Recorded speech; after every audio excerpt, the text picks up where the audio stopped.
$5 for most of these, okay? So here we go. Days of Darkness, decent film. Thinner, great story, decent film. Midnight Movie, original supernatural slasher, completely dug this film. If you haven't seen this, you need to. A couple of films from produced by Wes Craven that I really kind of liked, actually.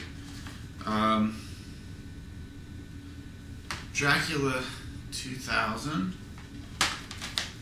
and I also, somewhere in here, have Dracula 2000 Part 2. Not seen it, so the kids might have sniped that from me, but it's around. The original Howling, $5 special edition. Did not have a special edition, and had to borrow Strebo's a couple different times. And for reference for writing our MVP Werewolf film, I thought, hey, $5, can't beat that. Nightmares and Dreamscapes, Stephen King. It's a short story collection. Haven't seen it yet. The Watcher. Never heard of this film. I did watch this film. It was very good. James Spader and Keanu Reeves. Really good. Kind of a role reversal from what you might expect from those two guys, just given how they're typically typecast. The Hills Run Red. $5. People, this is an awesome well, not really even supernatural slasher. This is an awesome slasher picture. Really, really good. All the things that make me like a slasher picture are in here, so check it out if you want to know Brento a little bit better. The Diary of Ellen Rimbauer. It's a prequel to Rose Red. I like Rose Red, so I thought, hey, this will be fun to watch one night. Okay. Red Dawn 2-disc special edition. One of my favorite films from the 80s. Didn't even know a special edition existed. It's got $14.99. It's brand new, never been opened. I think I paid $9 for it, so that was a good deal. Everybody likes to poo-poo this film. The Mummy 3, Tomb of the Dragon Emperor. I'm a big Jet Li mark, so yeah, it wasn't a great movie. Really disturbed me that they got rid of Rachel Weisz and just replaced her character. I thought, hey, why not just make her be on some book writing tour and not show up? But apparently they thought, hey, Rachel Weisz, yeah, what? Personally, I really loved her in the first two movies, so I didn't like it. They replaced her. That really, really hurt the whole suspension of disbelief for me in the third movie. Although it had the incredible and gorgeous Michelle Yeoh and amazing Jet Li, so I'm torn. And had some great CG. Well, I don't know about great, but some really solid CG. I love the CG Yetis in particular. Could have done without some of the other CG, but the Yetis looked awesome. And you know, for me, this is I like the Mummy franchise. I know a lot of people like to crap on it. Personally, I liked it. This, of course, is the weakest in those three films, but I enjoyed it, and I thought, you know, again, $5, you know, then I can have the complete set. So I've got all the other ones. Might as well have this one. I got the set that includes the Scorpion King in there, so that's pretty cool. Hakuna Mashinte. Moving right along. Something called Slash. Looks like a supernatural slasher. $5. Haven't seen that yet. Something called The Vanguard, which I gather was an independent sci-fi horror film with incredible potential. It started off and I thought, wow, this is going to be like an instant classic.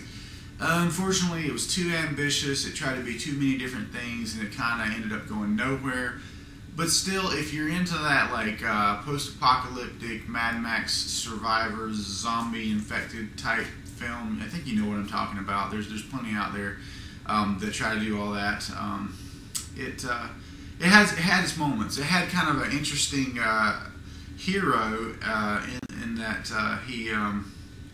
You know, obviously expended all his ammunition. He's living out on the moors, you know, and whereas a lot of zombie pictures are set up in houses and whatnot, this guy lived out in the woods full time and had these 2 hatchets, and I thought they did a really good job of making him like a cool hero.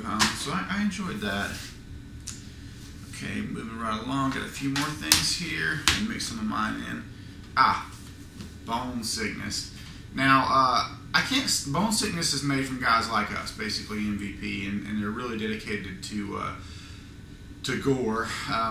This film this is a special edition. I've rented this a few times, But the special edition has a really interesting bunch of behind the scenes of how they made the film. Again, not a great film, but a super ambitious film for the budget, and just, I don't know, I admire the spirit of the filmmakers, I guess is what I'm trying to say.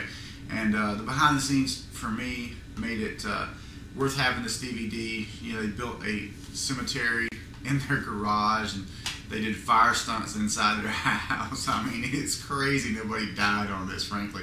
But, you know, I appreciated the spirit behind it. And, you know, it's got some good TNA and some decent gore effects, I guess. Some pretty cool zombie masks, which, you know, using masks on zombies will get you crapped on, frankly, a lot. But the way they lit things, it actually worked. They did a lot of practical makeup, and like I said, you know, like they were really committed, and for me, that just made this worth having. So Bone Sickness, if you like gore and splatter, I would say check this out. It's definitely worth seeing. This is not from that haul, from the movie gallery haul. Let me go ahead and finish the movie gallery haul. Okay, so then there's Dracula 2, The Ascension. Probably my favorite of that trilogy. A lot of cool stuff in this one where they actually take Dracula's body and revive it and try to keep him, you know, contained and learn from his blood and stuff like that. And you know, it has Jason Scott Lee, and it really takes an interesting turn from the first one because it kind of goes in this, I don't want to say martial arts direction, but definitely Jason Scott Lee is sort of known for his martial arts performances. Has Roy Scheider in a pretty cool role as the blind priest. Interesting and really good special effects, good cinematography, great makeup. They did swap out the Dracula actor from the first film, and I don't know what that's all about, because it was really a non-issue. The guy was unrecognizable most of the time, and I think they could have kept him unrecognizable and sort of avoided that little hiccup. And then they changed him out again the third time with Rutger Hauer. What's going on, guys? Come on. I mean, like, pay these people, or, you know, explain it with better writing. Stop just swapping actors. That's not cool. So a film that I just picked up, a 2-pack. I don't know what made me think this was going to be an interesting film, but for whatever reason, I decided to pick it up for $4.99. That's including shipping, from Amazon.com. And it's Children Shouldn't Play with Dead Things and The Undertaker and His Pals. I haven't watched The Undertaker and His Pals, but Children Shouldn't Play with Dead Things. I heard a bunch about this Bob Clark character and how he made films, and I gotta say that I watched the first half of it thinking it was going to be a real dog. And then about halfway through, or 2/3 of the way through, when the zombies came in, I thought, wow, this actually did set up this main character as a complete ass, and I'm ready to see him get ripped apart by zombies. And the zombie action was good, man. I'm a zombie fan. What can I say? So it really appealed to me on that level. And you know, for $4, come on, it was an entertaining evening. Well, that's about it for this version of unboxing. I probably have a few more of these that I wasn't able to dig out because, like I said, my kids are like, you know, hungry dogs on a steak when I bring home like new stuff like this. Both of my kids love horror movies, so you know, as long as they're not the too rough ones, I let them watch them, and they dig it. So sometimes I put the new stuff in a stack, hoping to get around to an unboxing, and then sometimes it happens, sometimes it doesn't. So in this case, I think I got about 90% of the films, and I'm sure a few of them have gotten pulled off into various DVDs around the house, but that's the way it goes when you got younglings. Okay, so stay tuned for the next unboxing from Brento. Peace.